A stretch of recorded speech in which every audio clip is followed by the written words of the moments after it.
Student go में आप सभी का स्वागत है। आइए देखते हैं आज का टॉपिक। हेलो फ्रेंड्स, हमारा आज का टॉपिक है यूपीएससी, क्योंकि इस वीडियो में हम बात करने वाले हैं यूपीएससी के बारे में। यूपीएससी क्या है, ये कौन कौन से एग्जाम कंडक्ट करवाती है, यूपीएससी के जो भी एग्जाम्स होते हैं उनके लिए हमारी एलिजिबिलिटी क्या होनी चाहिए, एज लिमिट क्या होनी चाहिए यूपीएससी एग्जाम्स के लिए। तो इन सभी के बारे में, यानी कि इन सभी प्रश्नों के उत्तर आपको इस वीडियो में मिलने वाले हैं। तो वीडियो को शुरू से लेकर के अंत तक जरूर देखिएगा। तो आइए स्टार्ट करते हैं इस वीडियो को। यहाँ पर मैंने उन सभी प्रश्नों को लिखा है जिनके बारे में हम यहाँ पर डिस्कस करने वाले हैं। सबसे पहले हम डिस्कस करेंगे यूपीएससी क्या है, क्योंकि जिस चीज के बारे में हम जानने वाले हैं सबसे पहले तो हम यही जानेंगे कि यूपीएससी है क्या। उसके बाद जानेंगे कि यूपीएससी द्वारा आयोजित परीक्षाएं, यानी कि यूपीएससी कौन कौन से एग्जाम्स कंडक्ट करवाती है और यूपीएससी कौन दे सकते हैं, यानी कि कौन कौन से स्टूडेंट यूपीएससी के एग्जाम्स दे सकते हैं। इसके बाद हम जानेंगे कि यूपीएससी परीक्षा में किस किस को कितने बार मौके दिए जाते हैं। फिर दिया गया है यूपीएससी परीक्षा की प्रक्रिया क्या है, यानी कि एग्जामिनेशन प्रोसेस क्या है।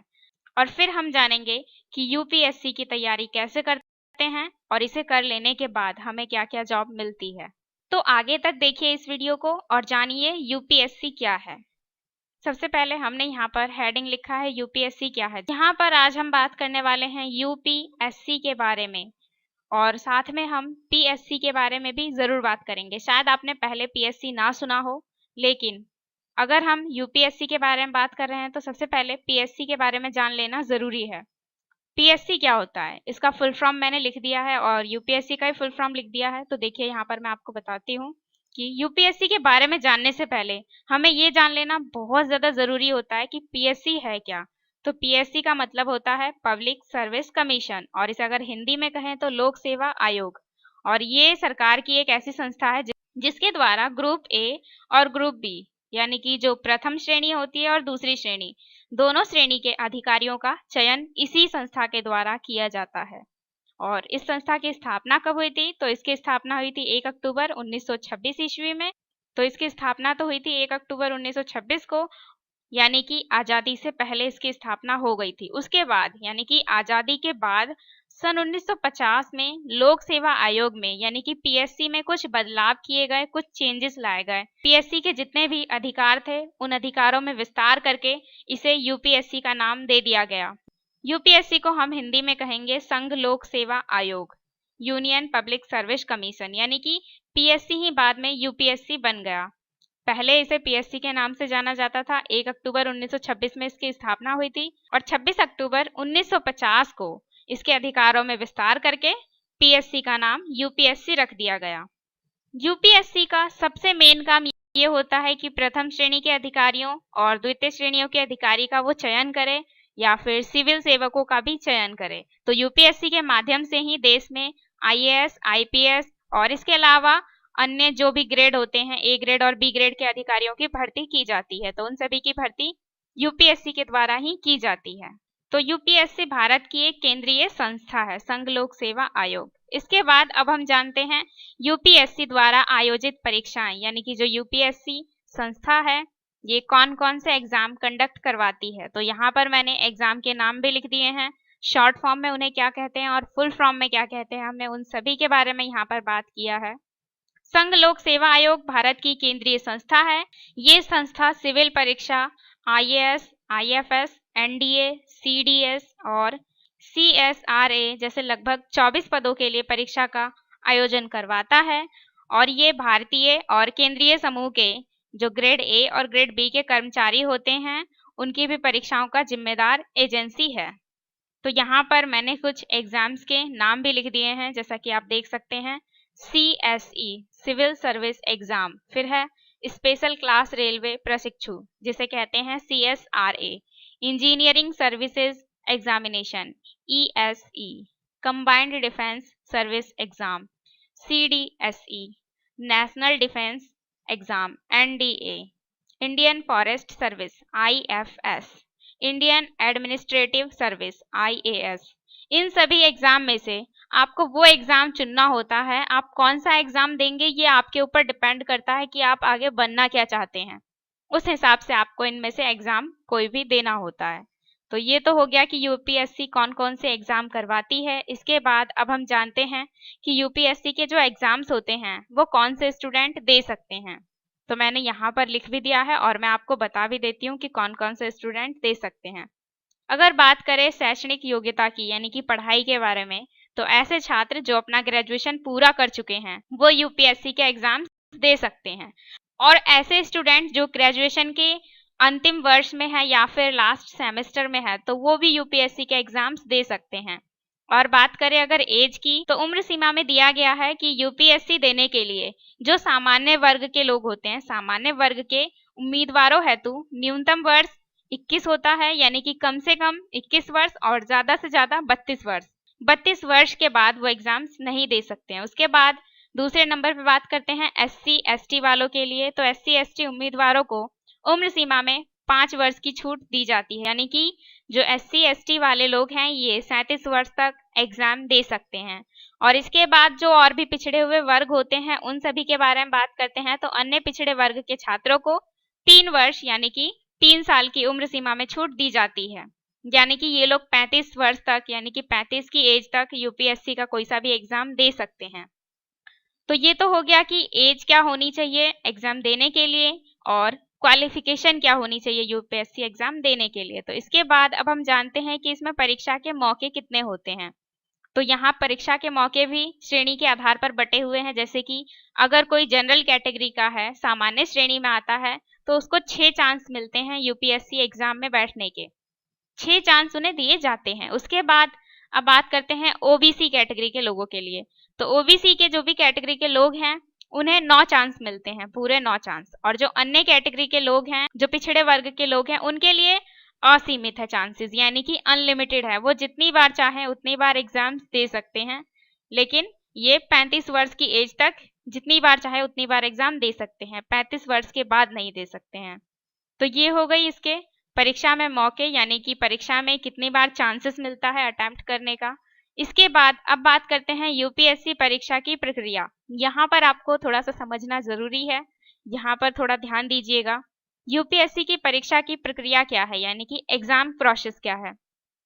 तो इसका एग्जामिनेशन प्रोसेस है, इसका एग्जामिनेशन प्रोसेस 3 होता है। सबसे पहले ये लेते हैं आपका प्रारंभिक परीक्षा, यानी कि प्रीलिमिनरी एग्जाम। प्रीलिमिनरी एग्जाम्स में ये आपका सबसे पहला एग्जाम होता है।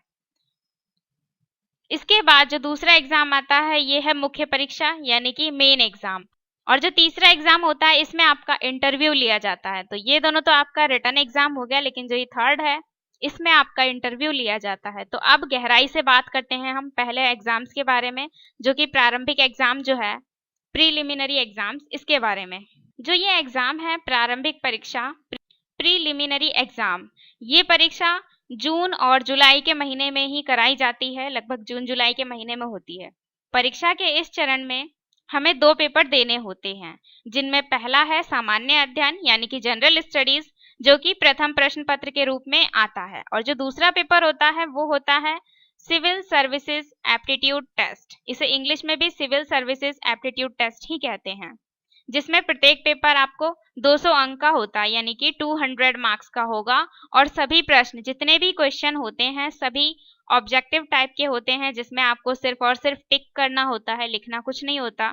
जिन्हें हल करने के लिए, यानी कि इस पेपर को सॉल्व करने के लिए आपको 2-2 घंटे का टाइम मिलता है, यानी कि पूरे आपको 4 घंटे का समय मिल जाता है। और इस परीक्षा से जुड़ी एक सबसे इम्पोर्टेंट बात ये है कि प्रारंभिक परीक्षा का जो रिजल्ट होता है, यानी कि जो भी आपके मार्क्स होते हैं, वो फाइनल परीक्षा में जोड़ा नहीं जाता है। और प्रारंभिक परीक्षा को पास किए बिना आप जो सेकंड परीक्षा होती है, यानी कि मेन एग्जाम, उसमें आप नहीं बैठ सकते हैं। आईएएस परीक्षा की फाइनल मेरिट में केवल मुख्य परीक्षा और साक्षात्कार में अर्जित किए गए अंकों को ही जोड़ा जाता है और उसी के अनुपात में आपकी रैंक निर्धारित की जाती है। तो ये तो हो गई प्रारंभिक परीक्षा की बात, प्रीलिमिनरी एग्जाम की। इसके बाद बात करते हैं मेन एग्जाम की। जो मेन एग्जाम है इसमें आपको 9 पेपर देने होते हैं। जो इसका प्रश्न होता है, यानी कि क्वेश्चन जो होते हैं, वो उसमें 180 से लेकर के 200 तक के क्वेश्चन होते हैं और ये टोटल 1750 नंबर का होता है। और प्रत्येक पेपर के लिए आपको 3-3 घंटे समय दिए जाते हैं। जो सबसे पहला प्रश्न होता है जो सबसे पहला प्रश्न होगा इसमें आपको 18 भारतीय भाषाओं में से, यानी कि जितने भी इंडियन लैंग्वेज हैं उसमें आपको 18 भारतीय भाषाएं मिल जाएंगी।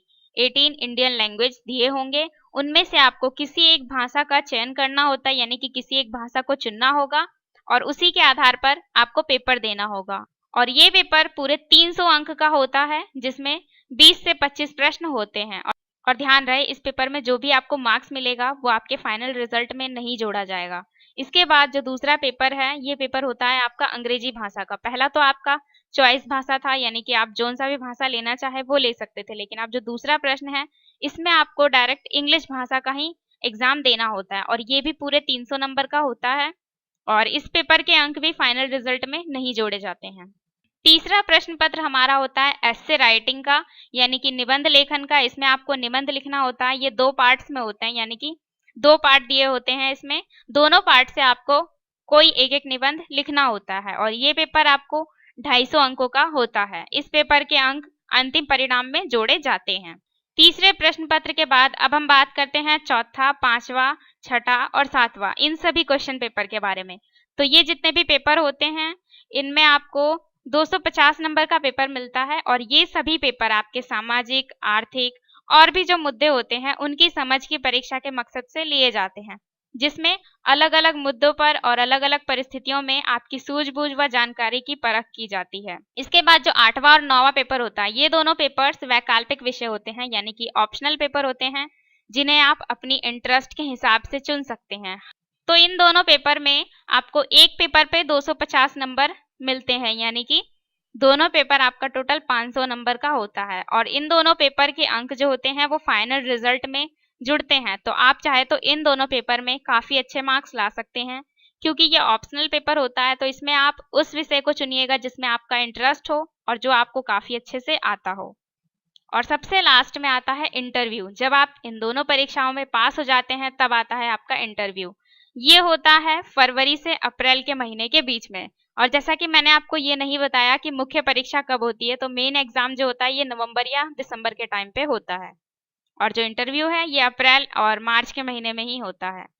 ये जो इंटरव्यू है ये सिविल सेवा परीक्षा का अंतिम और सबसे इम्पोर्टेंट चरण है। आप मुख्य परीक्षा को पास करने के बाद आपको इंटरव्यू के लिए बुलाया जाता है। इंटरव्यू टोटल 250 नंबर का होता है और इसमें आप जितने भी अंक अर्जित करेंगे, यानी कि जितने भी अंक आपको मिलेंगे वो आपकी मेरिट लिस्ट में जोड़े जाते हैं। और जो इंटरव्यू होता है वो हम अपने हिसाब से किसी भी लैंग्वेज में दे सकते हैं, जैसे कि अगर हम चाहें तो हिंदी में इंटरव्यू दे सकते हैं। इसके अलावा अगर आपको इंग्लिश अच्छी आती है तो आप इंग्लिश में इंटरव्यू दीजिए। तो इस तरीके से हम अपनी मनपसंद भाषा में इंटरव्यू दे सकते हैं और इंटरव्यू फरवरी से अप्रैल माह के भीतर आयोजित किया जाता है। अब हम बात करते हैं कि यूपीएससी की तैयारी कैसे करें। तो यूपीएससी की तैयारी करने के 3 तरीके हैं: कोचिंग ज्वाइन करना, इंटरनेट की मदद और न्यूज़पेपर। ये एक बहुत बड़े लेवल पर होने वाला एग्जाम है, ये तो आपको मालूम ही होगा। और ये जो परीक्षा है इसमें बहुत ज्यादा, मतलब हद से ज्यादा कंपटीशन होता है, टफ कंपटीशन होता है। कई लोग सालों की मेहनत करने के बाद भी इस परीक्षा में सफल नहीं हो पाते हैं और अगर आप सच में सफल होना चाहते हैं तो ये बात तो बिल्कुल ध्यान कर लीजिए कि आपको बहुत ज्यादा मेहनत करनी है। और जो सबसे पहले हम बात करते हैं कोचिंग ज्वाइन करने की, तो देश में कई सारे आईएएस आईपीएस की तैयारी कराने वाले कोचिंग है जो आप ज्वाइन कर सकते हैं। वहां पर आपको हर नई जानकारी, न्यूज और जो भी सूचना वगैरह होती है इन सभी के अपडेट आपको मिलते रहेंगे और आपको एक पढ़ने का अच्छा माहौल भी मिलेगा। साथ ही साथ कई वर्षों के पेपर और जो स्टडी मटेरियल होता है ये आपको कोचिंग के द्वारा ही उपलब्ध करा दिया जाएगा। और अब बात करते हैं कि इंटरनेट की मदद से। यहाँ पर देखिए मैंने ये कोचिंग ज्वाइन करे ये डबल लिख दिया है। यहाँ पर कोचिंग ज्वाइन करें ना लिख करके यहाँ पर हमें लिखना है इंटरनेट की मदद। सेकंड जो आपका वे है तैयारी करने का, ये हो जाएगा इंटरनेट की मदद। अगर आप इंटरनेट का सही यूज करते हैं तो आप अपने ज्ञान को बढ़ाने में यूज कीजिए और पिछले साल के जो भी पेपर्स हैं और जो भी जनरल नॉलेज है, न्यूज, ये सब कुछ पढ़ते रहिए। इससे आपको इंटरनेट से काफी हेल्प मिलेगी यूपीएससी की तैयारी करने में। इसके बाद जो तीसरा वे है ये है न्यूज़पेपर। ये एक सबसे बेहतरीन तरीका है अपना नॉलेज बढ़ाने का। आप हिंदी एवं इंग्लिश के कई सारे अखबार रोज पढ़ने की आदत डाल लीजिए और अगर हो सके तो कोई लाइब्रेरी ज्वाइन कर ले जहां पर आपको सारे अखबार एक साथ मिल जाए पढ़ने के लिए। तो इस तरीके से आप यूपीएससी एग्जाम्स की तैयारियां भी कर सकते हैं। अब हम बात करते हैं यूपीएससी के बाद जॉब। यूपीएससी क्लियर करने के बाद हमें जॉब कहाँ मिलती है। तो जैसा कि मैंने आपको पहले ही बता दिया था कि यूपीएससी अलग अलग एग्जाम्स कंडक्ट कराती है। तो ये आप पे डिपेंड करता है कि आपने यूपीएससी के द्वारा कौन सा एग्जाम दिया है और किस एग्जाम में आप क्लियर हो गए हैं। यदि आप यूपीएससी द्वारा आयोजित CSE यानी कि सिविल सर्विस एग्जाम क्लियर कर लेते हैं तो आप ग्रुप ए के अधिकारी जैसे कि कलेक्टर, अपर कलेक्टर, सचिव आदि पदों पर जा सकते हैं। और सीएससी के अलावा और भी कई सारे एग्जाम होते हैं। ये तो मैंने आपको एग्जाम्पल के लिए बता दिया कि अगर आप सिविल सर्विस एग्जाम क्लियर कर लेते हैं तो कलेक्टर, अपर कलेक्टर और सचिव पद ग्रहण कर सकते हैं। लेकिन इसके अलावा और भी कई सारे एग्जाम हैं जो कि मैं आपको पहले ही बता चुकी हूँ। तो इन सभी एग्जाम में से आप जो भी एग्जाम्स क्रैक करते हैं उस हिसाब से आपको जॉब मिल जाती है इसमें। तो आप जिस टाइप का एग्जाम देंगे उस टाइप से आपका जॉब का भी सिलेक्शन होगा। तो thank you so much for watching this video. अगर आपको हमारी ये जानकारी जरा भी हेल्पफुल लगी हो तो प्लीज एक लाइक जरूर कर दीजिएगा। और अगर आपने अभी तक हमारे चैनल को सब्सक्राइब नहीं किया है तो प्लीज सब्सक्राइब कर लीजिए और साथ में बेल आइकन भी जरूर प्रेस कीजिएगा, जिससे आगे आने वाली सभी वीडियोस के नोटिफिकेशन आपको आसानी से मिलते रहेंगे और आप हमारी सभी वीडियोस आसानी से देख पाएंगे। Thank you so much for watching this video.